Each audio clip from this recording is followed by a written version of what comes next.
Being a parent is a big responsibility that many parents wish to fulfill perfectly to ensure a good future for their kids. Food, shelter, and education, and other basic needs must be fulfilled, aside from secondary ones. However, unfortunately, some parents fulfill neither of these two. Oftentimes, they even leave their kids neglected, malnourished, and unkempt, mostly being abused and beaten by them, and in some extreme cases, even end up causing their death. But these are extremely rare cases, right? In today's video, we will be seeing 3 instances seen from the POV of a cop's body cam as they encounter the worst parents and give them just what they deserve. So stick around and don't forget to subscribe for more real-life body cam videos and encounters. 1. On June 25th, 2019, a police officer was contacted by 2 women who reported seeing a toddler wandering in broad daylight in the middle of the road, looking neglected and lonely.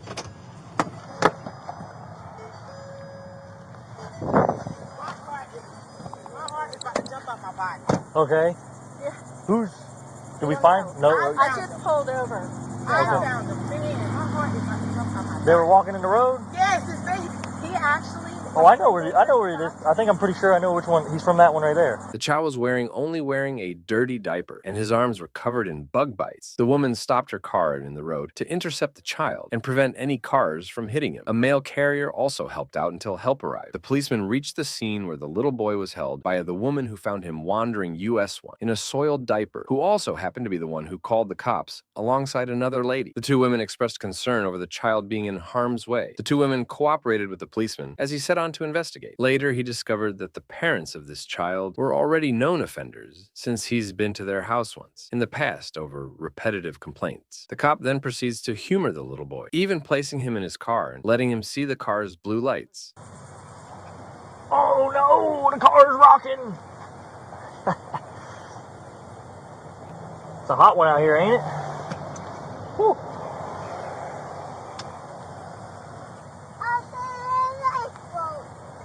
Woo, look at that. Push it. Is that one on too? Nope, push it. Boom. Look at that. Pachoo.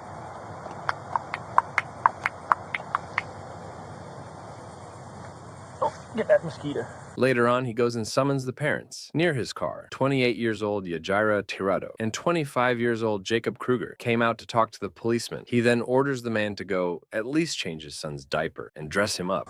You know, what were you guys doing in there? We were just sleeping. Just sleeping? Yeah. Can we get him a new diaper on? His diaper is really soiled.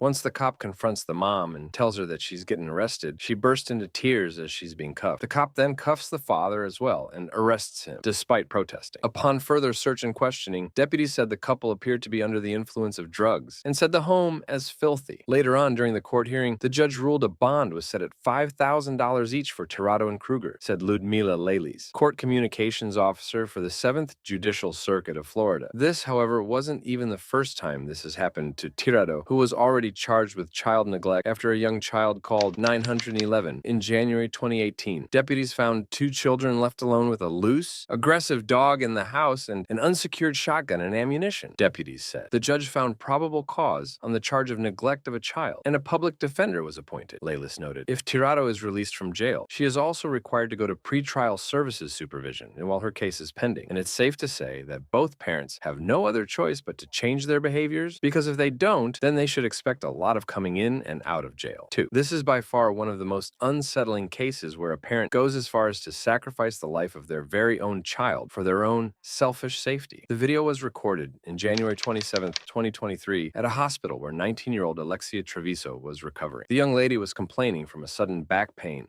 that got worse with each second and was taken to Artesia General Hospital. Once at the hospital, the nurses took the girl in. While they were preparing her for a test, Treviso went to the bathroom, complaining about sudden cramps. However, the reality is far more sinister. According to one of the nurses' statement, once she stepped into the bathroom and opened the stall, she found copious amounts of blood all over the toilet, the floor, the walls, and the door. Horrified, she called the police, suspecting someone may have been injured. The Artesia Police Department were called to the Artesia General Hospital emergency emergency room, and once they arrived, began an investigation about an unattended newborn baby that was found in the bathroom's trash can, hidden under piles of paper. After performing an autopsy on March 28, 2023, investigators were able to determine the death to be homicide. After a brief questioning with her mother being in the room, Treviso finally broke down and confessed everything, with her mother apprehending her for not letting her know beforehand. We discovered a dead baby in the bathroom. Oh my gosh. I'm sorry.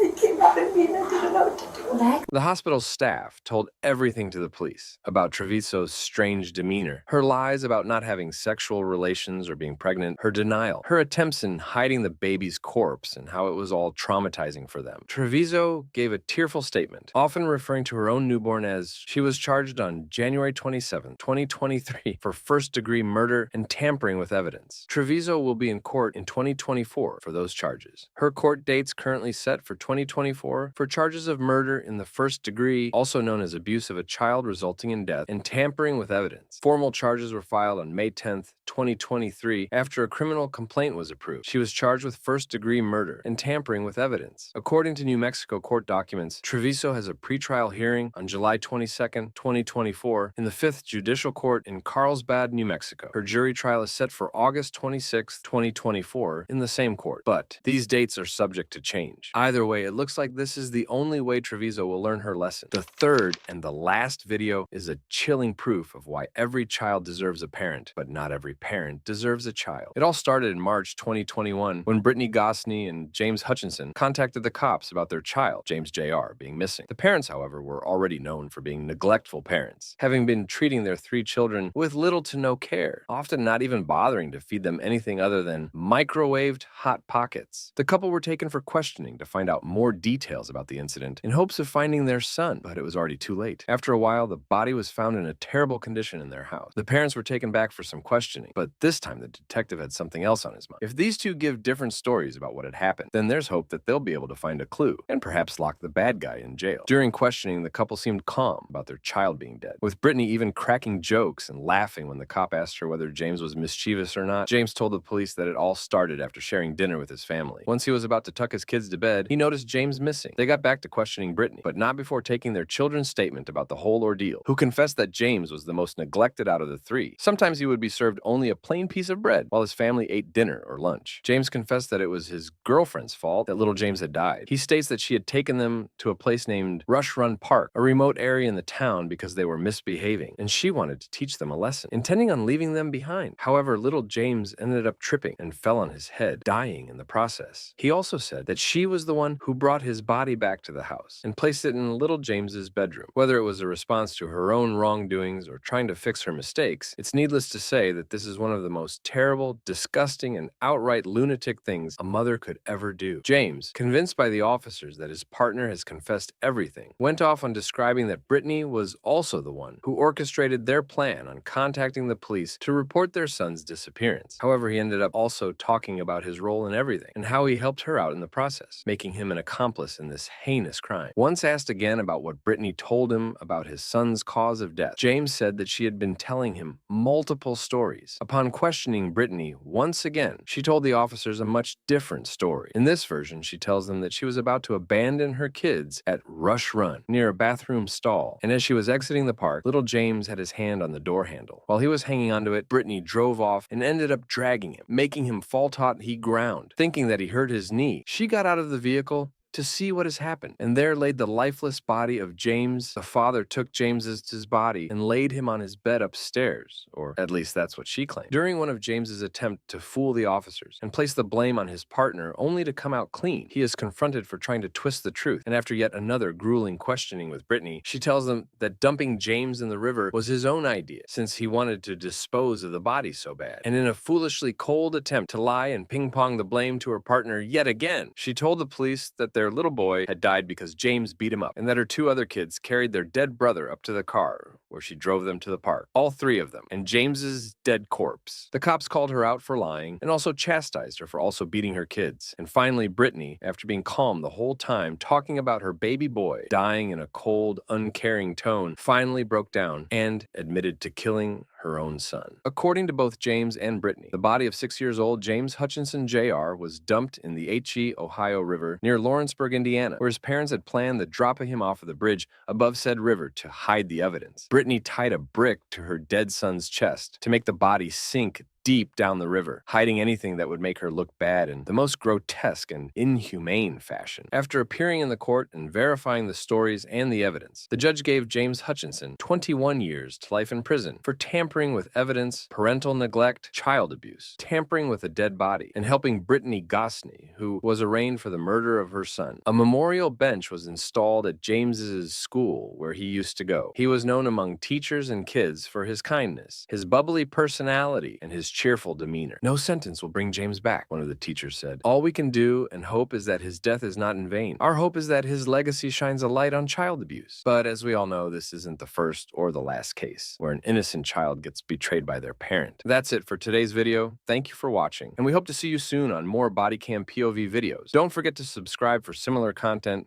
See you soon on a brand new update.